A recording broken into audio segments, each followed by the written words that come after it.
ZEE5 app download করুন আর দেখুন সম্পূর্ণ এপিসোড একদম বিনামূল্যে। চুপ করে কেন ড্যাড? বলো আমার দিদি কোথায়?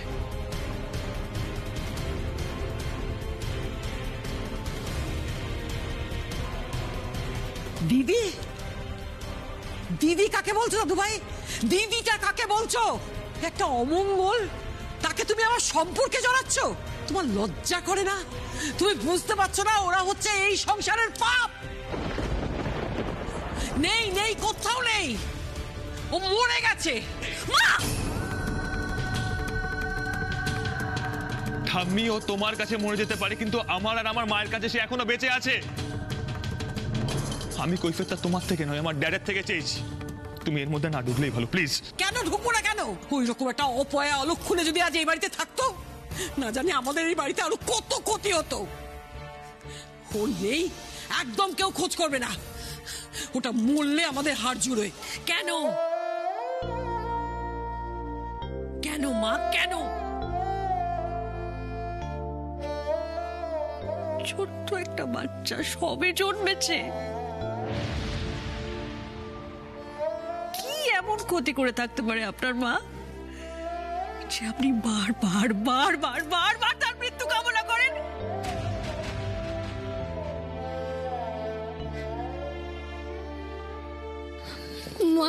মা তুমি কেঁদো না, মা কেঁদো না। সন্তান হারানোর যন্ত্রণা যে কি ভয়ঙ্কর সেটা তো তুমি খুব ভালো করে জানো ঠাম্মি, তুমি নিজেও অনুভব করেছো।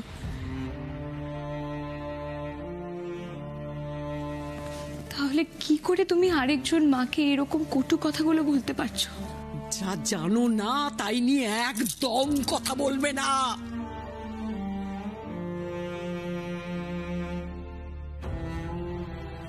আমি যা বলছি ঠিক বলছি। তুমিও কি সেটাই মনে করো ড্যাড? যা হয়েছে ঠিক হয়েছে?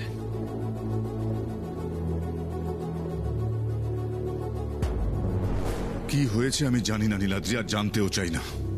জানতে চাও না মানে? আমি কি ভিন দেশি রিলেটিভকে নিয়ে কথা বলছি নাকি? আমি তোমার প্রথম সন্তান, আমার দিদি বা দাদা হোয়াটএভার, তাকে নিয়ে কথা বলছি। তুমি ওর ব্যাপারে জানো না মানে? তুমি আর মা তো তাকে জন্ম দিয়েছিলে ড্যাড। সে এই পরিবারের অংশ হওয়া সত্ত্বেও সে এখনো কেন অন্ধকারে আছে আমাকে বলতে পারবে? বলো। আমি বলছি নীলাদ্রি,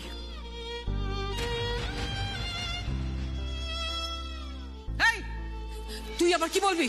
তুই কি বলবি? নীলাদ্রি, তুই দাদার প্রথম সন্তানের ব্যাপারে দাদাকে জিজ্ঞেস করছিস। দাদা কি করে জানে? দাদা তো কোনো খোঁজ জানে না। শুধু তাই না, দাদা তার মুখটাও অবধি দেখেনি।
বাচ্চাটা নাকি স্বাভাবিক নয়। হ্যাঁ, আর তার সাক্ষী ললিতা।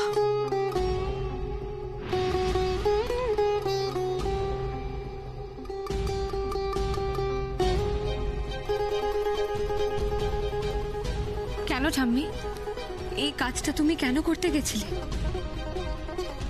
একটা সদ্যজাত সন্তানের ব্যবস্থা করতে চেয়েছিলে তুমি। এই কাজটা করার আগে একবারের জন্য তোমার বুকটা কেঁপে ওঠেনি? কাঁপেনি, কাঁপেনি। কারণ সেই বাচ্চাটা তো আর 5টা বাচ্চার মতো নর্মাল বাচ্চা ছিল না, তাই না? আর সেটাই তার অপরাধ। কেউ বৌদির কোনো পারমিশনও নেয়নি।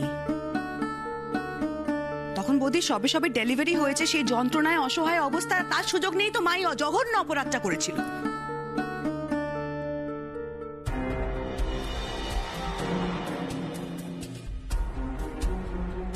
হায় হায় হায়, আপন পেটের পুত্তুর সেই হয়েছে শত্রুর। কি হলো মা? হাঁ করে তাকিয়ে কি দেখছো? খারাপ লাগছে না? খারাপ তো লাগারই কথা। আসলে কি বলো তো মা, তুমি মা হয়ে যে অন্যায়টা করেছিলে না, আমি মেয়ে হয়ে সেটার প্রায়শ্চিত্ত করার চেষ্টা করছি আর কি। लेकिन किसी ने तो ये सवाल तो उठाया, ये सही है। এরপরেও তুমি কি করে বলছিলে ড্যাড, জ্ঞান তো তুমি কোনো অপরাধ করনি?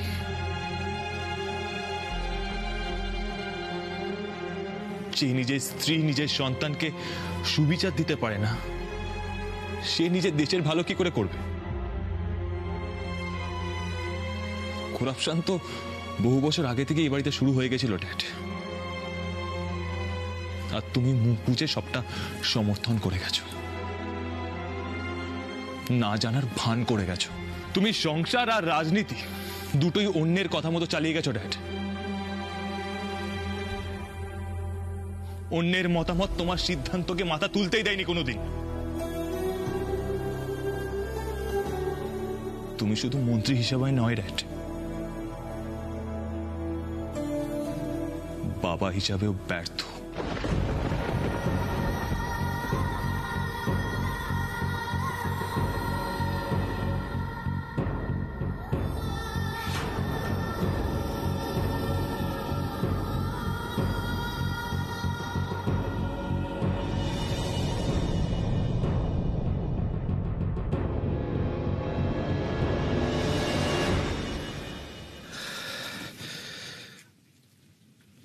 নীলাদ্রি, বিশ্বাস করো আমি তখন এসব কিছুই জানতাম না, কিছুই না। কিন্তু কখনো না কখনো তো আপনি জানতে পেরেছিলেন। তখন আপনার মনে হয়নি যে নিজের প্রথম সন্তানকে একবারের জন্য হলো খুঁজে বের করা দরকার?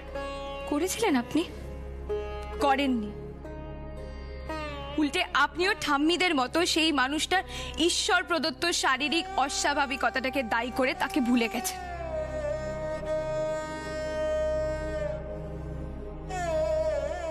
আমি যদি আজ কিছু ভুল বলে থাকি, আপনি আমাকে সূত্রে দিন বাবা, প্লিজ।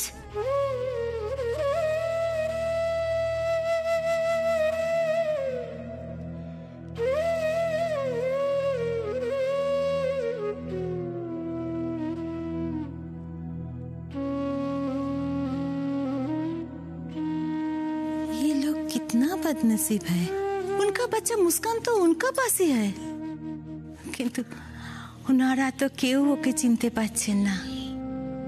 আমি কি করে বলবো যে মুস্কানই আপনাদের বাচ্চা আছে? আপনার মতো মানুষকে এভাবে ভেঙে পড়তে দেখে আমার খুব খারাপ লাগছে বাবা। কিন্তু আপনার কর্মফলই আজ আপনাকে এই জায়গায় এনে দাঁড় করিয়েছে। ফিরকির জন্য মনটা বড় ছটফট করছে, ভালো লাগছে না। দূর বাবা, এত চিন্তা করে সমস্যার কোনো সমাধান হবে? তার থেকে বরং ফিকিকে একটা ফোন করে দেখ না।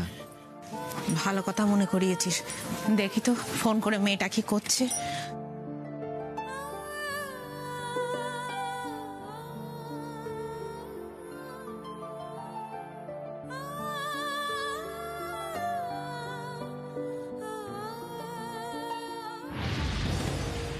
এই কি হলো রে? ফোনটা কেটে দিল। ফিরকি তোর ফোন কেটে দিল? আমার মন বলছে ওই বাড়িতে নিশ্চয়ই একটা কিছু ঝামেলা হচ্ছে। সেটা তো হবে। ফিরকি শ্বশুর অত বড় পাল্টা জবাব সহজে হজম করবে না। হ্যাঁ, অশান্তি ঝগড়া তো হবে। নিজামুদ্দিন বাবু তো বলেই গেলেন। আমি ভয় পাচ্ছি ফিরকি ঝামেলাটা সামলাচ্ছে কি করে। অযথা কেন ভয় পাচ্ছিস? ওর সঙ্গে তো মধুজা আছে, নীলাদ্রি আছে, আর সব থেকে বড় কথা ওর সঙ্গে ওর শাশুড়ি আছে। লক্ষ্মী মাসি, ও লক্ষ্মী মাসি, লক্ষ্মী মাসি, এই দেখো না, একটা লোক এসে এটা দিল আর বললো যে এটা তোমার নামে এসছে। জি5 ডাউনলোড করুন আর সব এপিসোড দেখুন একদম ফ্রি।